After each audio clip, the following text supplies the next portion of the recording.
Last time Richard Wakeland outlined the minimum budget required to invest in the Melbourne property market. Today we'll look at the dollars required to fund such a campaign. So Charles, $400,000 is an entry-level mark to enter the Melbourne market.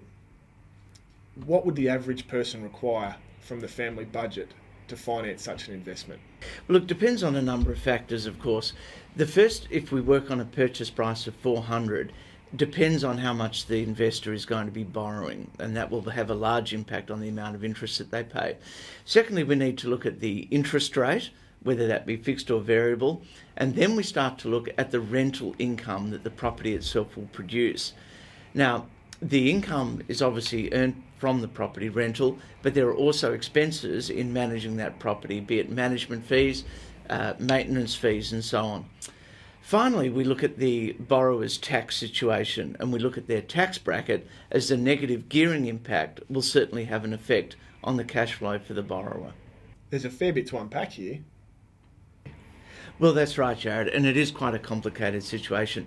What we might do now is just walk through a hypothetical example using the suggestion of purchasing for $400,000.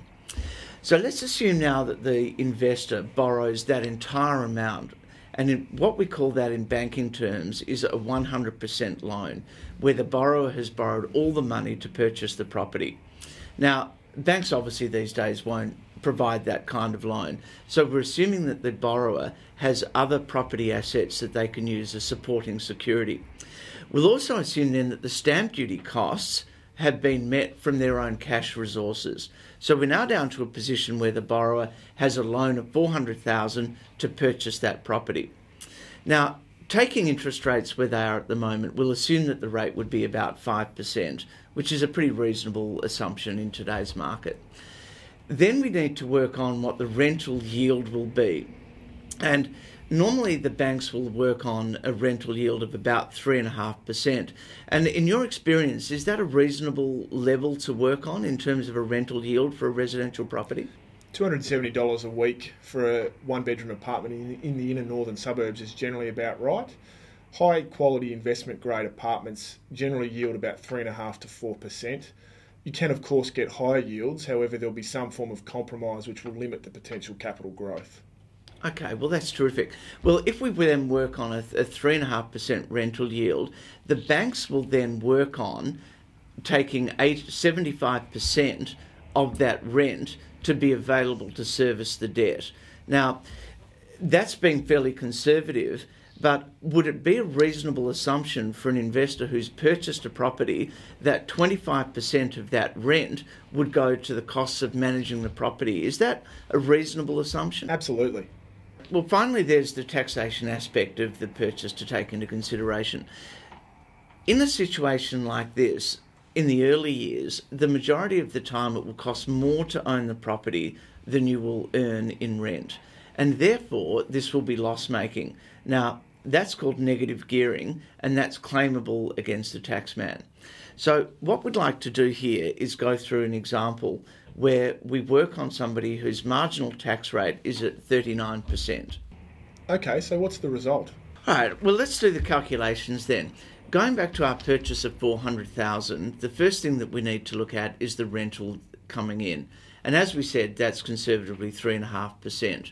So the rental yield that we'd expect to earn would be $14,000 per annum.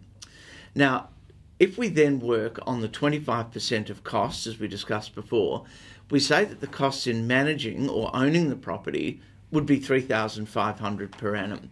And this leaves a net annual rental income of $10,500. Now, going back to our loan, which we said would be $400,000 at an interest rate of 5%, the interest costs will be around $20,000 per annum. So if we then look at the cost to hold the property, which we know is 20, and deducting the rental yield net of expenses of 10.5, we have what we call a funding difference or a loss of $9,500 per annum. Now that loss of $9,500 per annum is going to then be tax deductible for our investor. And if we're working on the marginal tax rate of being 39% for a borrower who's earning less than $180,000 per annum, we then find that the actual after-tax cost will be $5,795 per annum. And on a monthly basis, that comes to $483 per month. Those numbers don't look too daunting, do they, Charles? But will they be handing over $400 to $500 per month over the lifetime of ownership? Because that's quite a commitment.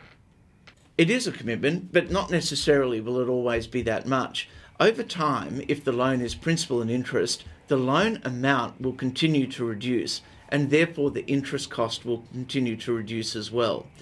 In addition, we'd expect the rent to grow. And as the rent is growing and the interest cost is decreasing, we come to a point where hopefully they become what we call break even, and eventually the property actually returns an income on top of the capital growth, and that's when the property is turned positively geared, which is really what we're hoping to achieve in the long run.